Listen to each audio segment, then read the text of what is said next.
Hi friends, പുതിയൊരു വീഡിയോയിലേക്ക് എല്ലാവർക്കും സ്വാഗതം. ചാനൽ ആദ്യമായിട്ട് കാണുന്ന ആരെങ്കിലും ഉണ്ടെങ്കിൽ സബ്സ്ക്രൈബ് ചെയ്തിലേക്ക് ഇത് സപ്പോർട്ട് ചെയ്യാണ്. ഫസ്റ്റ് തന്നെ കാണിക്കുന്നത് വരുൺ വിളിച്ചിട്ട് ശീതളിനോട് പറയാണ്, ഹലോ നെസ്റ്റല്ലയാണോ?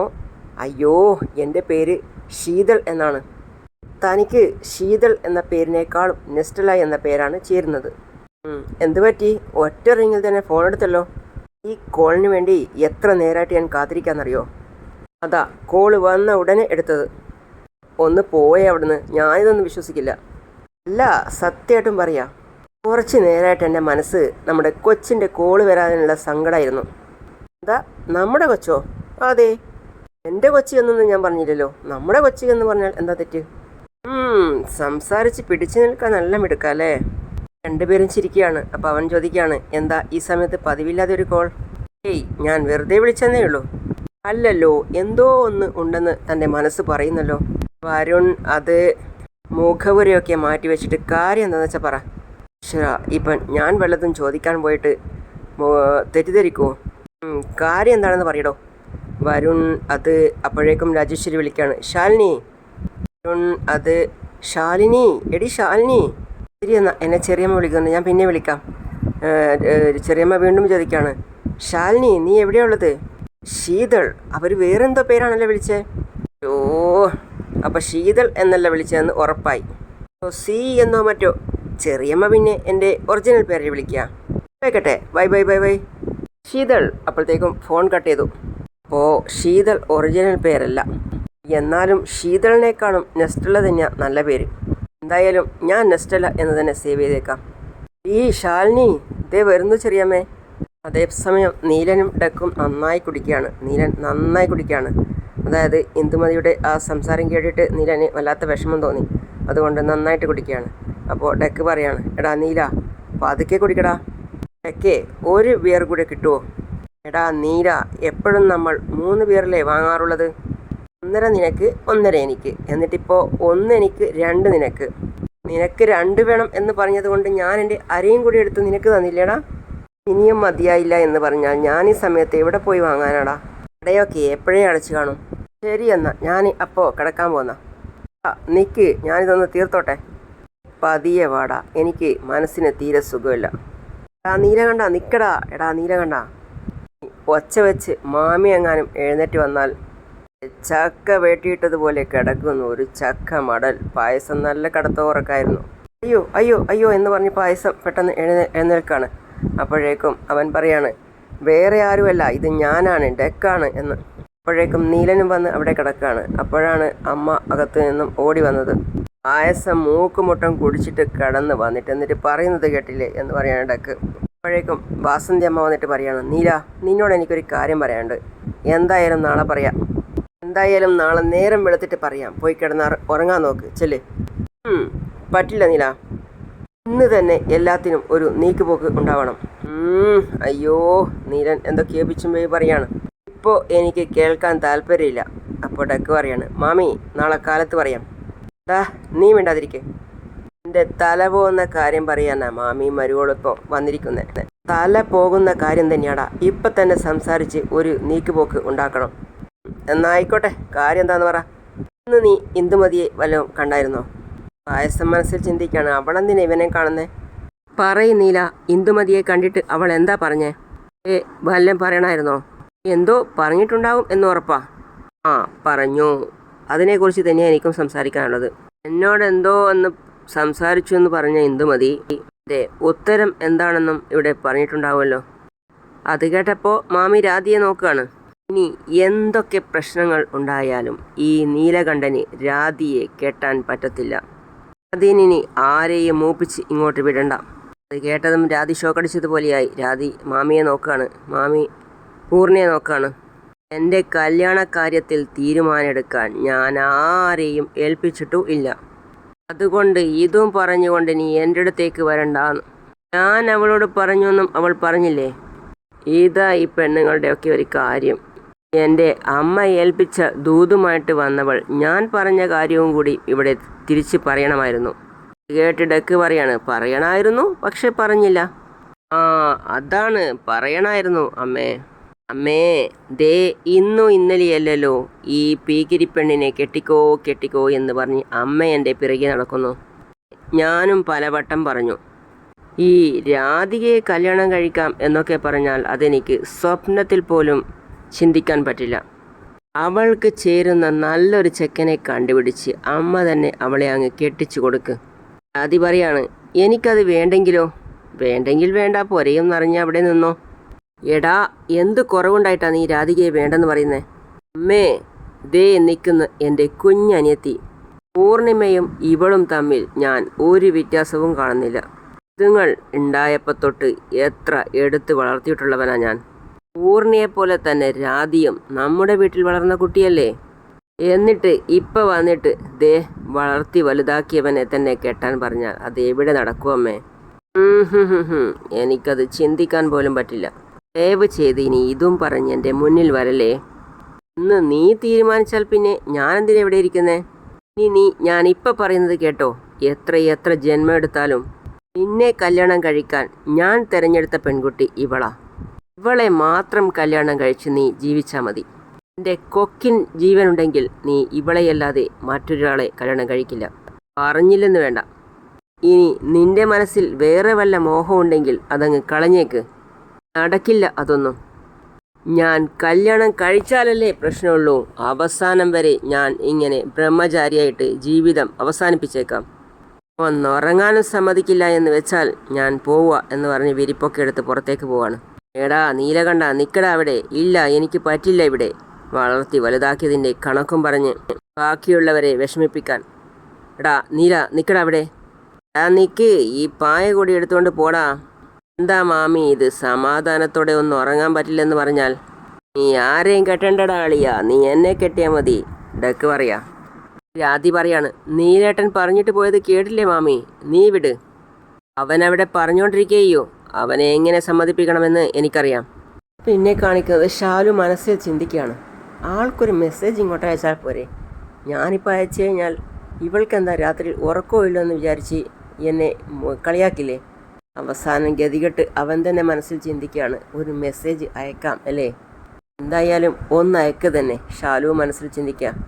പിന്നെ അവൻ ഫോണിൽ നോക്കിയിട്ട് പറയാണ്, നെസ്റ്റല്ല ഇപ്പോഴും ഓൺലൈനിൽ തന്നെ ഉണ്ടല്ലോ, ഒരു ഹായ് കൊടുത്തു നോക്കാം. ഷാലു പറയാണ്, ആഹാ ഇത് കൊള്ളാലോ, ഞാൻ കയറിയതും ഉടനെ ഇങ്ങോട്ടേക്ക് തന്നെ ഒരു മെസ്സേജ് വരുന്നുണ്ടല്ലോ. അവൾ തിരിച്ചയച്ചു, ഉറങ്ങിയില്ലേ ഇതുവരെ?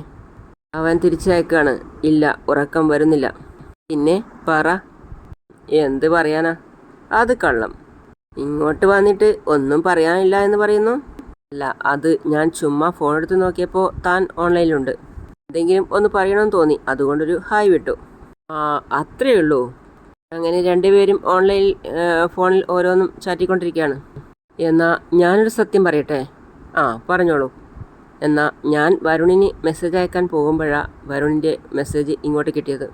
ഒരു 30 സെക്കൻഡ് ലൈറ്റായിരുന്നെങ്കിൽ എൻ്റെ മെസ്സേജ് അങ്ങോട്ട് വന്നേനെ. അവൻ ഒരു സ്മൈലി ഇട്ട് കൊടുത്തതിന് ശേഷം പറയാണ്, താൻ എത്ര ഓപ്പണായിട്ടാണ് കാര്യങ്ങളൊക്കെ പറയുന്നത്. എൻ്റെ സ്ഥാനത്ത് മറ്റൊരാളായിരുന്നെങ്കിൽ ഈ സത്യങ്ങളൊന്നും ഓപ്പണായിട്ട് പറയില്ലായിരുന്നു.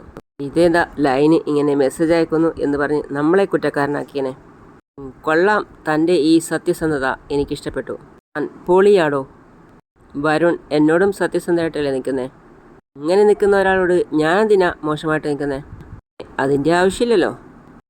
ഇയാൾ പറഞ്ഞത് ശരിയാ. അതെന്താ പറയ്. വേറെ ആരെങ്കിലും ആണെങ്കിൽ എല്ലാ സംസാരവും ഇങ്ങ് കൊണ്ടുവന്ന് വക്കത്ത് നിർത്തും. നമ്മൾ എന്തെങ്കിലും ഒന്ന് ചോദിച്ചാൽ പിന്നെന്താ, വേറെന്താ, പിന്നെന്താ എന്നൊക്കെ ചോദിക്കും. പക്ഷേ ഞങ്ങൾ വേണം കോൺവെർസേഷൻ ലൈവാക്കാൻ. ഓഹോ, അപ്പോൾ ഒരുപാട് ഗേൾ ഫ്രണ്ട്സിൻ്റെ അടുത്ത് സംസാരിച്ചിട്ടുണ്ട് അല്ലേ? അത് അവിടുന്നും പോയി. അപ്പോൾ സംസാരിക്കുന്നുണ്ട് അല്ലേ കുറേ പെണ്ണുങ്ങളുടെ അടുത്ത്? എനിക്ക് വേറെ ഗേൾ ഫ്രണ്ട്സ് ഒന്നും ഇല്ലടോ, ഞാൻ ചുമ്മാ പറഞ്ഞതാ. പിന്നെ ഞാൻ വിശ്വസിച്ചു. അവൻ ചിരിച്ചുകൊണ്ട് പറയാണ്, എന്ത് പറയാനാ. അവൾ മെസ്സേജ് അയച്ചുകൊണ്ടിരിക്കുകയാണ്. അപ്പോഴാണ് ഇന്ദു അപ്പുറത്തെ ഭാഗത്തു നിന്നും ഇപ്പുറത്തെ ഭാഗത്തേക്ക് തിരിഞ്ഞു കിടന്നത്. അതുകൊണ്ട് ഷാലു ഫോൺ അപ്പം തന്നെ താഴെ വെക്കാണ്. ഷാലു ഉടൻ തന്നെ തിരിഞ്ഞു കിടന്നിട്ട് അവന് മെസ്സേജ് അയക്കാണ്, ഏട്ടത്തി എഴുന്നേറ്റെന്ന് തോന്നുന്നു, അതുകൊണ്ട് പിന്നെ മെസ്സേജ് അയക്കാം കേട്ടോ. ഇപ്പോൾ പോവല്ലേ? ഇപ്പം പറ്റില്ല, നാളെ രാവിലെ കാണാം. Hi, good night. ഈ നെസ്റ്റലയെ മനസ്സിലാക്കാൻ എന്തൊരു പാടാ ഈശ്വര. ഇന്ദു വിളിക്കാണ്, അമ്മേ അമ്മേ. ഇതാ വരുന്നു ഇന്ദു. അമ്മ ഇതുവരെ റെഡിയായില്ലേ? ഞാൻ റെഡിയാ മോളെ. അമ്മ വല്ലതും കഴിച്ചോ? ആ കഴിച്ച്. നമുക്കൊന്ന് ചെന്ന് വീടിൻ്റെ പണി എവിടെ വരെ ആയി എന്ന് നോക്കിയിട്ട് വരാം. കൊടുക്കാനുള്ള പൈസയും അവിടെ കൊടുക്കാം. പിന്നെന്താ? രാജേശ്വരി, രാജേശ്വരി, ഇതാ വരുന്ന ചേച്ചി. എന്താ ചേച്ചി വിളിച്ചേ? ഞാനേ വീട് പണി നടക്കുന്നിടത്ത് ഇന്ദുവിൻ്റെ കൂടെ ഒന്ന് പോയിട്ട് വരട്ടെ. ശരി ചേച്ചി. പിന്നെ നീ ഈ വീടൊക്കെ ഒന്ന് അഴിച്ചു വാരി തൂത്ത് തുടച്ച് ഇടണേ. നിൽക്കുമ്പോൾ കാലിലൊക്കെ മണ്ണോട്ടുന്നു. ചേച്ചി പോയിക്കോ, ഞാൻ ചെയ്തോളാം. പിന്നെ എന്തോ പറയണം എന്ന് കരുതിയതാ. ചേച്ചി, കാര്യങ്ങളൊക്കെ ഞാൻ നോക്കിക്കോളാം, ചേച്ചി പോയിട്ട് വാ. അല്ല രാജി, എന്തോ ഒന്ന് പറയാൻ തുടങ്ങിയായിരുന്നു. എന്താന്ന് മറന്നുപോയി. ഞാൻ പോയിട്ടൊരു നേരത്ത് കയറി വരുമ്പോഴാ ഓർമ്മ വരുന്നെങ്കിൽ. ഒന്നും സാരമില്ല, ഇവിടെ എന്തൊക്കെ പണിയുണ്ടെന്ന് എനിക്കറിയില്ലേ. ചേച്ചി പോയിട്ട് വാ, എല്ലാം ഞാൻ നോക്കിക്കോളാം. നോക്കി നിൽക്കാതെ പെട്ടെന്ന് പോയിട്ട് വാ ചേച്ചി. ചേച്ചി പോയിട്ട് വാ. ഇടയ്ക്ക് വെച്ച് ഓർമ്മ വരുവാണെങ്കിൽ ഞാൻ വിളിച്ച് പറയാം. നോക്കിക്കോളണേ സബു. നീ വാ, നമുക്ക് പോയിട്ട് വരാം മോളെ. പോട്ടെ ചെറിയമ്മേ എന്ന് പറഞ്ഞ് ഇന്ദുവും ഇറങ്ങി. ഈ സൗബു അവർ പോയി, നീ ഒരുങ്ങി നിൽക്കുകയല്ലേ? അതെ ചെറിയമ്മേ. പോയവർ പെട്ടെന്നിങ്ങ് വരില്ലേ? വീട് പണി നടക്കുന്നിടത്ത് പോവുകയാണ്. അവരെന്തായാലും ഇനി വൈകുന്നേരം തിരിച്ചു വരും. അവർ വരുമ്പോഴേക്കും നമുക്ക് കാര്യം തീർത്ത് തിരിച്ചു വരാം. ചെറിയമ്മേ, ഇതുകൊണ്ട് പ്രശ്നമൊന്നും ഉണ്ടാവില്ലല്ലോ? ഇതാരും അറിയില്ലല്ലോ അല്ലേ? സോബു ചോദിക്കാം. ആര് എങ്ങനെ അറിയുന്ന? നീ മിണ്ടാതെ വാ. ചെറിയമ്മയില്ലേ നിന്റെ കൂടെ? ധൈര്യമായിട്ടിരിക്കെ. ഞാനിപ്പോൾ വരാം. പോയിട്ട് വരാം, വേം വാ. രാജി വീട് പൂട്ടി സൗവർണികയോട് വരാൻ പറയാണ്. വാ, പെട്ടെന്ന് പോയിട്ട് വരാം. ചെറിയമ്മേ.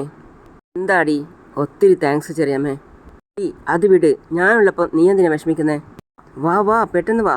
രണ്ടുപേരും വീട് പണി നടക്കുന്ന സ്ഥലത്ത് പോയിട്ടാണുള്ളത്. പെട്ടെന്ന് നോക്ക്. ഇതാ ഈ കല്ലൊക്കെ എടുത്ത് അവിടെ അങ്ങോട്ടും ഇങ്ങോട്ടൊക്കെ ഇടണം. അല്ല, ഇതാര് രുക്മിണി അമ്മയോ? വാ. ഇതാ ഈ വഴിക്കൊക്കെ. ചുമ്മാ. എന്ത് പറയുന്നു? പണിയൊക്കെ നന്നായിട്ട് നടക്കുന്നില്ലേ? ഈ കല്ലൊക്കെ മുകളിലോട്ട് കയറ്റുക. ഇതിലെ ഭിത്തിയൊക്കെ കെട്ടി തുടങ്ങി. ഇനി സിമൻറ്റും മണലും ഒക്കെ മുകളിലേക്ക് കയറ്റണം. 1 ലക്ഷം ചോദിച്ചായിരുന്നല്ലോ? അതെ, ഇതിൽ 1 ലക്ഷം രൂപയുണ്ട്. ഇതാ അമ്മേ, ഇതാൻ കൊടുത്തേക്ക്. 1 മാസം കൊണ്ട് ഞാൻ വീട് തീർത്ത് കയ്യിൽ തരും. എന്നാ പണി നടക്കട്ടെ. ശരി. അപ്പോഴാണ് ഒരു സ്ത്രീയുടെ കാലിൽ എന്തോ തറച്ച് അവളുടെ തലയിലുള്ള സാധനമൊക്കെ അവിടെ തന്നെ ഇട്ടിട്ട് അവിടെ നിൽക്കുന്നത്. എവിടുന്ന് കരയാണ്. എൻ്റെ കാലിനെന്തോ തറച്ചി എന്ന് പറഞ്ഞിട്ട്. അപ്പോഴേക്കും ഇന്ദുവും രുക്മിണിയും ഒക്കെ അവിടേക്ക് പോവാണ്. അയ്യോ എനിക്ക് വയ്യ. ഇന്ദു പറയാണ്. അയ്യോ, ചോര വരുന്നുണ്ടല്ലോ. നന്നായിട്ട് ചോര വരുന്നുണ്ട്. നഖത്തിലോട്ടാ കല്ല് വീണിരിക്കുന്നത്. ഇന്ദു പറയാണ്. രുക്മിണിയും പറയാണ്. അതാ നിൽക്കാതെ ചോര വരുന്നത്. അമ്മ ഇവിടെ ഇരിക്ക്, വേദന ഉണ്ടെങ്കിൽ താമസിക്കണ്ട. എത്രയും പെട്ടെന്ന് ഞാൻ പോയി ഹോസ്പിറ്റലിൽ കാണിച്ചിട്ട് വരാം. ഞാനും നിന്റെ കൂടെ വരാം. നമുക്ക് പോയിട്ട് കാണിച്ചിട്ട് വരാം. വാ, നമുക്ക് പോയിട്ട് വരാം. അപ്പോൾ ശരിയാവും, കരയാതിരിക്കുക എന്ന് പറഞ്ഞ് അവർ ഹോസ്പിറ്റലിൽ എത്തിയിട്ട് അവിടെ സിസ്റ്റർ അതൊക്കെ വെച്ച് കിട്ടുകയാണ്. പറ്റിയത് വീട് പണി നടന്നുകൊണ്ടിരിക്കുക. അവിടെ ഇവർ കല്ല് ചുമന്നുകൊണ്ടിരിക്കുകയാണ്. ചെറുതായിട്ട് ഒന്ന് തെന്നി. അപ്പോൾ ആ സമയത്ത് തലയിൽ ഇരുന്നത് കാലിലേക്ക് വീണു. കാലിലെ നഖം മുറിഞ്ഞിട്ടുണ്ട്. തൽക്കാലം ഞാൻ മുറിവൊക്കെ ക്ലീൻ ചെയ്ത് മരുന്ന് വെച്ച് കെട്ടിത്തരാം. എല്ലാ ദിവസവും ഈ മുറിവ് ക്ലീൻ ചെയ്ത് മരുന്ന് വെക്കണം. ശരി ഡോക്ടർ. ഒരാഴ്ചയെങ്കിലും വെള്ളം തൊടാതെ നോക്കിക്കൊള്ളണം. എങ്കിൽ ഇത് സെപ്റ്റിക് ആവാൻ സാധ്യതയുണ്ട്. ശരി ഡോക്ടർ. 2-3 ടാബ്ലറ്റ്സ് എഴുതിത്തരാം. കൃത്യമായിട്ട് കഴിക്കാൻ പറയണേ. ആയിക്കോട്ടെ. ഇനി ഇവരെ വിളിച്ചുകൊണ്ട് പോയിക്കോ.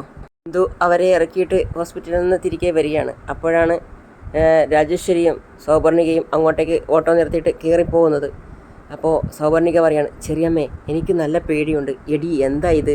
ഒന്നുകൊണ്ടും പേടിക്കണ്ട. ഡോക്ടറോട് ചെന്ന് കാര്യങ്ങളൊക്കെ പറയാം. വാ. ഇവള് സൗവർണിക. ശാന്തി ഡോക്ടർ വരാൻ പറഞ്ഞിരുന്നു. ചെറിയമ്മ സിസ്റ്ററോട് കാര്യം പറയാണ്. നിങ്ങൾ അങ്ങോട്ടിരിക്കുക, ഞാൻ ഡോക്ടറോട് ഇൻഫോം ചെയ്യാം.